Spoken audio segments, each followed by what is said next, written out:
बात है लेकिन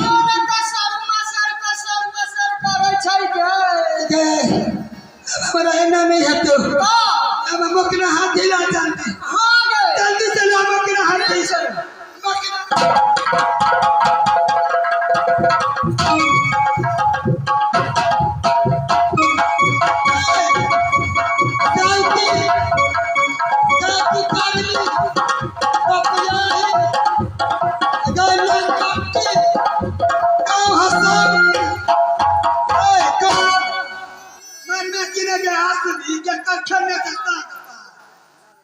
भौजी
नहीं मरता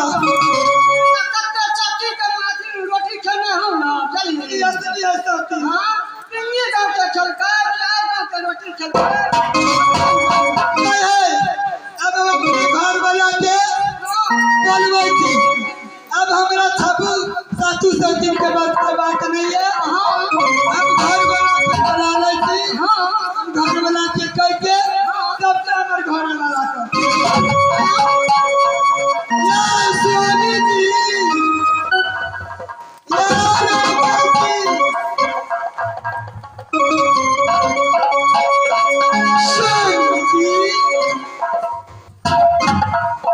मर गए अब हम मार जाबो दिन या स्वामी जी हाँ सबका पृथ्वी धान मूसर पातर हाथी घोड़ा सबका पिछवा करे लेकिन दो दिन आसमी से हमरा बस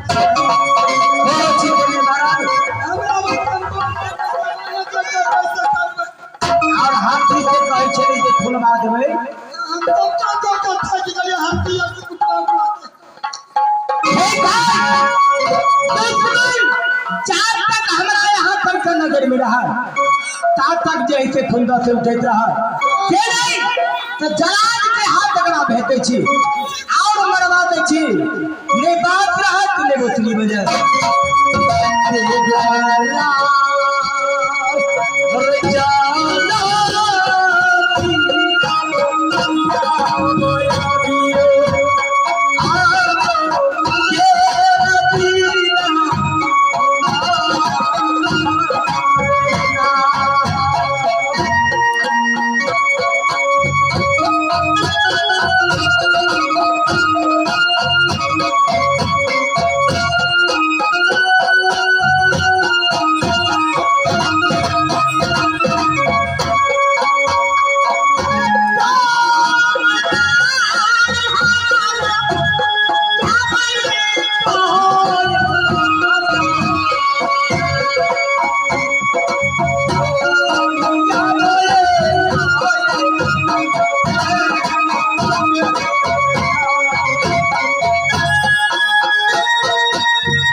ये बहुत सही है। ये घाटमपुर में आधा से बेच नहीं मार को ही खा देता हूँ। हाथा हाथी एक डाइन पकड़े हुए और डाइन के तू लोगों का घोर जंगल में घोर जंगल में अगर लौटे है और मार का कोई बने कि हमारा लगनी नहीं अभी ठीक है। हाथ में दै छियो।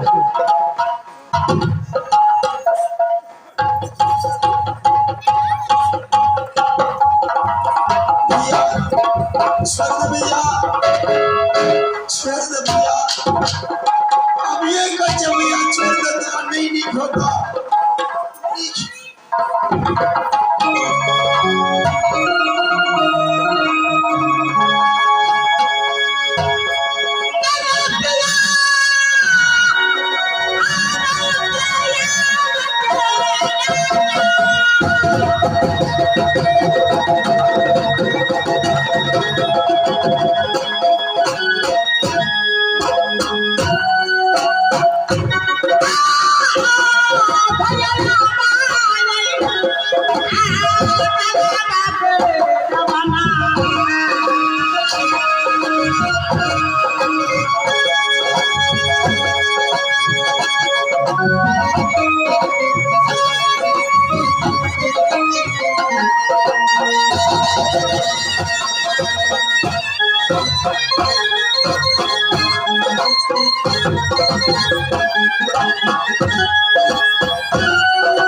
भैया डमरा देखा भागलपुर शहर में बाबू राजा रघुनंदन सिंह के आज सब दिन नमक खिला सेब किया हो डमरा भैया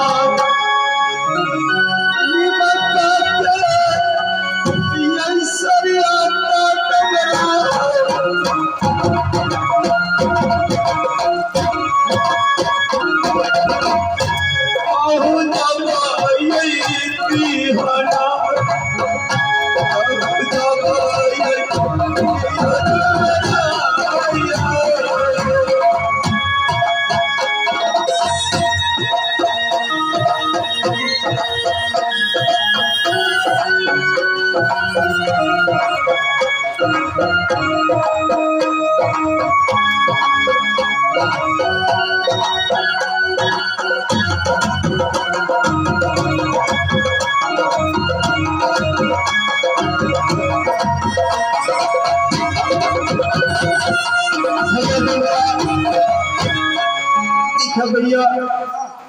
हमारे सब दिन नमक खिला हमारा प्राण छोड़ दा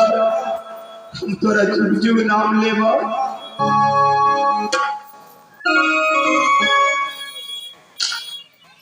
भैया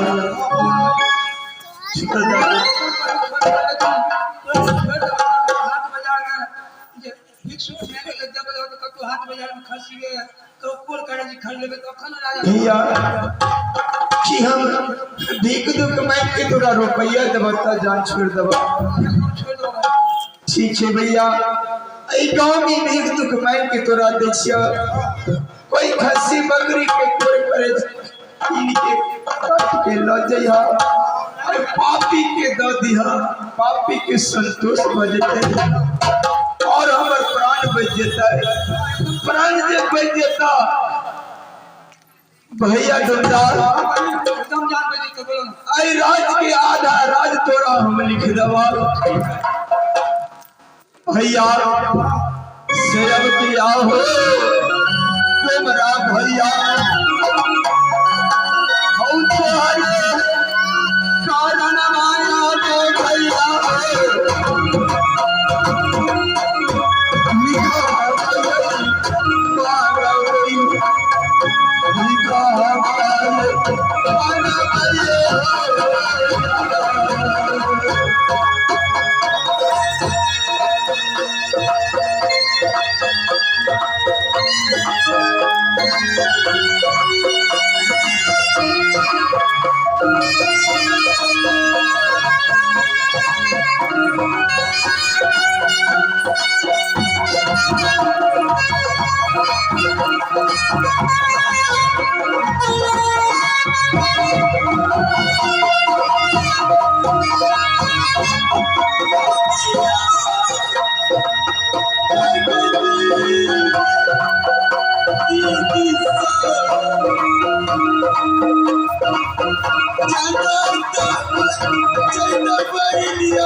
भैया डमरा ठीक है तोरा पैसा दीजिए ई पैसा लाना जान छोड़ दे। ठीक है भाई सुना जान तो छोड़ दे छो भाई सालों का तो जान छोड़ दे छो कई पूरा होने का कि तो प्रतिन राजा के कई पूरा की काट को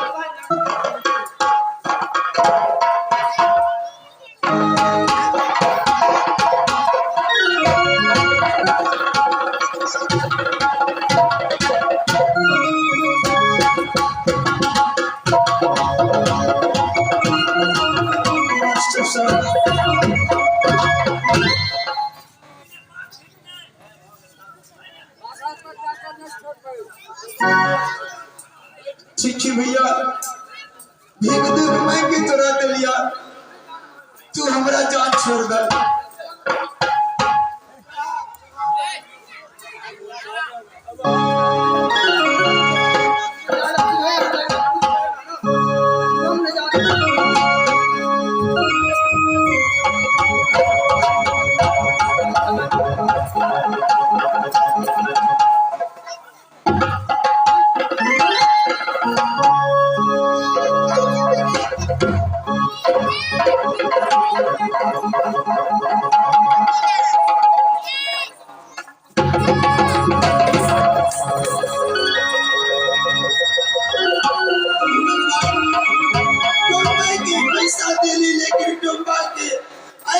पानी दे दाल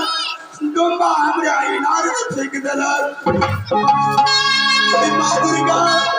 ये मां चंडी गणपति ये माता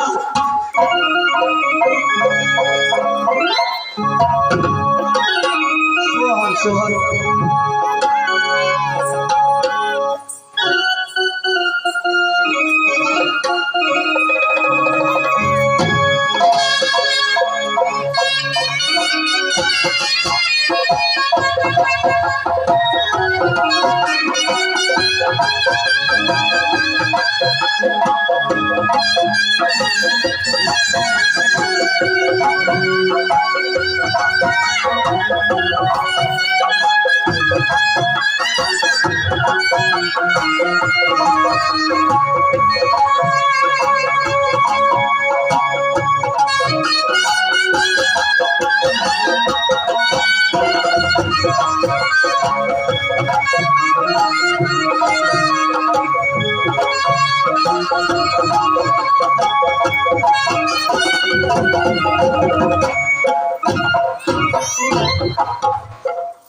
सोहर गाँव में हम हमारे गौरी चरण से हो सकते भाई बहन से भाई बंधु से एक निवेदन हाथ जोड़ के करे छी घाटमपुर के कहानी ऐसे समाप्त भ गेलै ऐसे आगे जब बढ़ते दूसर कहानी दूसर बात बन जेते एक रात और लगते क्या लगा संभव नहीं छे आई कहानी के हम अतै खत्म करे छी और आगे प्रोग्राम जहां देखा चाहो त रिकॉर्डिंग हेते आ देखू सोहर समाधान सुन धन्यवाद अरे भाई भाई आ सब जाओ ना बस आगे में कोई नहीं गेले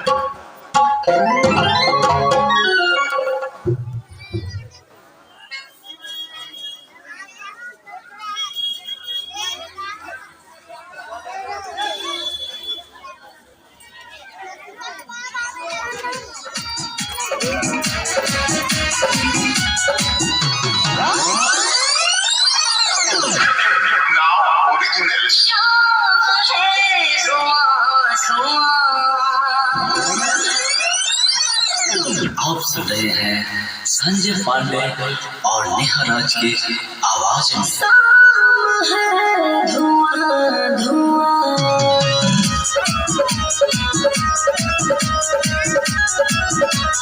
Music by Mantu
Thank you.